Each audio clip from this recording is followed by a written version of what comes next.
right, listen. With the recent surge in crime within the island, what are the psychological effects on our children?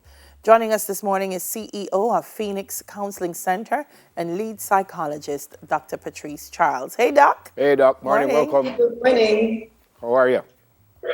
I'm good. I'm Uh, blessed. I'm awake. It's fantastic to see I've you. recovered. Yeah, fantastic I to was see you. not conquered by COVID. Wow. Wow. Wow. But you're good now, though. Amen. I'm good. Fantastic. Some people give us a hard time. I say us as Jamaicans and us as who work here, because when you look at the news, is death, murder, people beat up people and stuff. And some people say, no, we shouldn't be doing that, even though I think the media has have a responsibility to do that. Does that hurt when the kids are watching television and every minute them say gun and knife and people all over? Does that hurt? It's not just a matter of watching it on television. They're hearing the gunshots outside. They're hiding under their beds. It's not just what they see in the media or what they see on social media. It's within their families. It's within their communities. So this is not something that they can run and hide from. And definitely, crime and violence has a significant negative effect on our children. Yeah. It's one of those things that, I think we keep saying, oh, them a pick them and they'll get over it. But how does a child process trauma, Doc? Because I think we feel like as adults, we can process and we barely can. And so the children can too. But I feel like they don't have enough experiences or frames of reference to process it the way we do it. Is that so? Well, you're absolutely right, because violence does have a different effect based on the developmental stage of the child. But overall, it affects children's views of the world and themselves and just their entire idea of their purpose and the meaning of life, their expectations of future happiness. So just consider the younger the child and the less expectation that they have of a future determines just the type of adult they are going to be. Their moral development, the younger that they are exposed to violence and to crime, they're unable to access certain resources. They're unable to process and to understand and to even accept what is going on. So exposure to violence often interferes with their developmental tasks and just their need to accomplish in order to become competent members of society. Well, as parents, Dr. Charles, what do you do? I mean, I watch cartoons and they're as violent as some of the things that we do in our lives. I mean, you see people beat up people and stuff. But as parents, what do you do when your neighbor just got shot? When your student or your friend at school, something happened to them? What do you tell the kids? You're going to have to be involved and you're going to have to open up the door to conversations. And I'm speaking about conversations that are age appropriate. The older the child is, you're more able to have conversations about current events. But you need to open that door so children are free to come and to ask questions so that they can garner that security that they need from their parents. Now, if they're within the home and the fight and the violence is coming from within their home, they're witnessing domestic violence, they're witnessing their parents fight. Having access to some form of support group, whether at church or at school through guidance counselors, would also be very important in order to explain and to guide them through that process of cognitive behavior therapy, managing their thoughts or intrusive thoughts that are taking place. How do we counter those experiences, Doc? Because we were talking about it yesterday with the NEPA rep that, we take pride in violence. We say, hey, me just kill a roach, hey, me kill it. If you ever see what me do when it comes to animals, he was referring to. But that kind of spills over in a lot of things, and we hear it coming from the children as well. What do we do to counter it? I find that we just expect them to not be violent when everything around them is.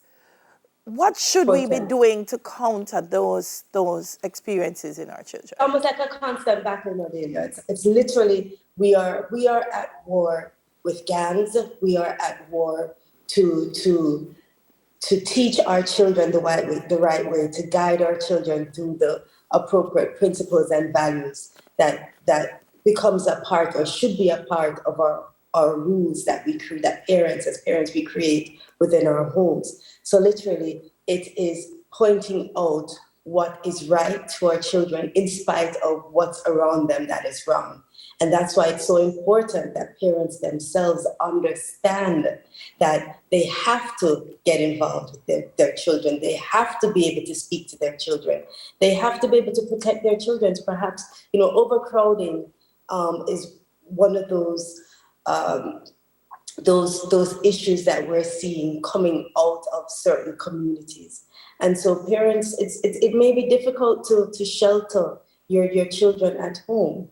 And so as best as you can with what you have, is trying to create a level of security and to notice certain red flags with your children so that they can be addressed right away. And if as parents you are unable to address it, to reach out maybe to your community clinic or to your school's guidance counselors in order to get certain assistance. So look for certain signs based on the age of your children: bedwetting, inappropriate behavior, lashing out, anger, because children, adolescents, they don't respond to depression like adults. They're not going to curl up in bed most of the time. They're going to become very obstinate and very angry, and they will lash out based on inappropriate behavior. So there will be emotional difficulties such as depression and anxiety and issues with school, being able to do well academically or even adapt to school environment is also one of the red flags that parents can look for, especially when you're aware that your child is exposed to violence. I don't know if you saw/heard the interview I just did with a young pastor who had this initiative. And he said he certainly, it worked. Do we need more of that? Well, I'm not certain if you saw it, but do we need more of the church coming out? And I know as a young man, I never had a choice. I had to go to church. I'm not certain if many families are still like that, but do we need, I suspect we need a lot more interventions like that, don't we?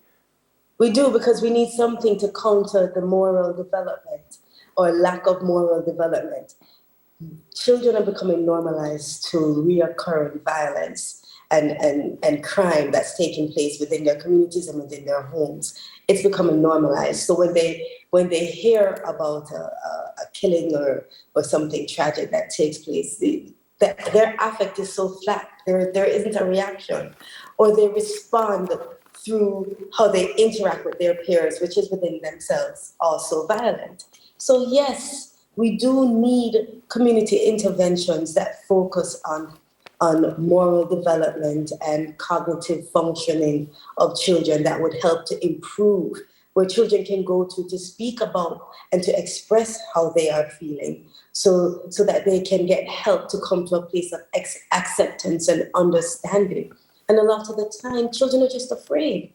They're afraid to be children. They're afraid to live. They're being forced to grow up so quickly in order to understand what's taking place within their homes and communities. And oftentimes they're really unable to do that. Yeah. It's the place to live, do work, raise families. But a lot of times, and we see newspaper articles, and there's a post on Instagram, people saying, no, I'm not coming back to Jamaica to raise my family, because I don't feel that they'll be safe. How do we get our children to feel safe in Jamaica? Because every time we're saying, you have to hurry up and come home, don't make darkness catch up on the road. It's just always this anxiety I feel for them. How do we get them to feel safe here, Doc? And unfortunately, there are some families that their children are a part or have become a part of bringing in financial or income for the family. Yeah. And, unfortunately, there are those financial challenges that increase the risk and put children at more risk towards, violence and observing crime. There is nothing that we have a crime problem in Jamaica. And this is one of the things that the government and society has been trying to work on. How do we protect our children as best as we can, creating routines for them, ensuring that we have a home as best as we can to create protection and safety. Instructing our children from home and ensuring that they understand those instructions.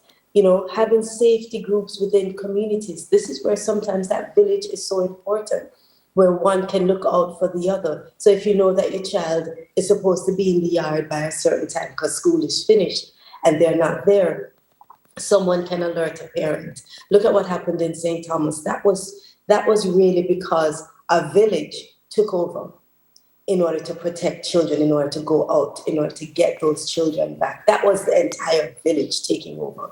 And so perhaps we need to stop looking at what happens in my house, stays in my house, and it's none of your business. Because right now we need everyone on board in order to assist. More community assistance through the church, like what your previous guest was speaking about, community organizations going into to help parents. Unemployment is a very big issue when it comes to other stressors that's related to violence, unemployment of parents, substance abuse, and even parental psychopathology, their own issues, are also a way that the children are exposes children to recurrent violence, and it's also a way that exposes them to being more at risk. So parents understanding their own issues and as adults getting help for themselves is also a way of protecting what's taking place or protecting their children within their home. We're almost out of time, Dr. Charles. I'm a parent. No one told me what to do as a parent. No one sat me down and says, well, you have to talk to your kids like this. Isn't that one of the issues, though? Isn't that one of the issues that maybe we don't behave the way we should with our kids as parents because we're not taught. Nobody don't go to school to be a father or a mother. It is a very, very big issue, Neville, but it's an issue that the government had recognized a long time ago. I will recall when they established the National Parenting Support Commission and the former CEO of that commission from 2013. That is exactly why that commission exists, to assist parents with parenting issues, to teach parents how to be better parents, so that to provide the necessary resources for parents, not only within their communities, but that trifactor, home, school, and community. So establishing parental centers at the schools so that there are resources that parents can go to, not only to learn about the different developmental stages of parenting, but how to grow as parents during the different, along with the different developmental stages of their children. So yes, it is very important. Parents need support.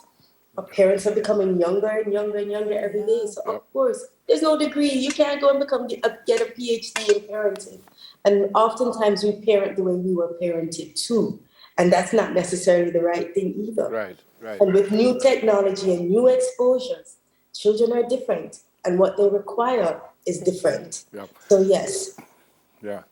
National Parenting Support Commission, we definitely need you out there, especially in those communities that have issues with crime and violence. Definitely an organization such as the Parenting Commission needs to be working along with JCF and JDF in order to assist parents as to how to create that safety net within their homes for their children.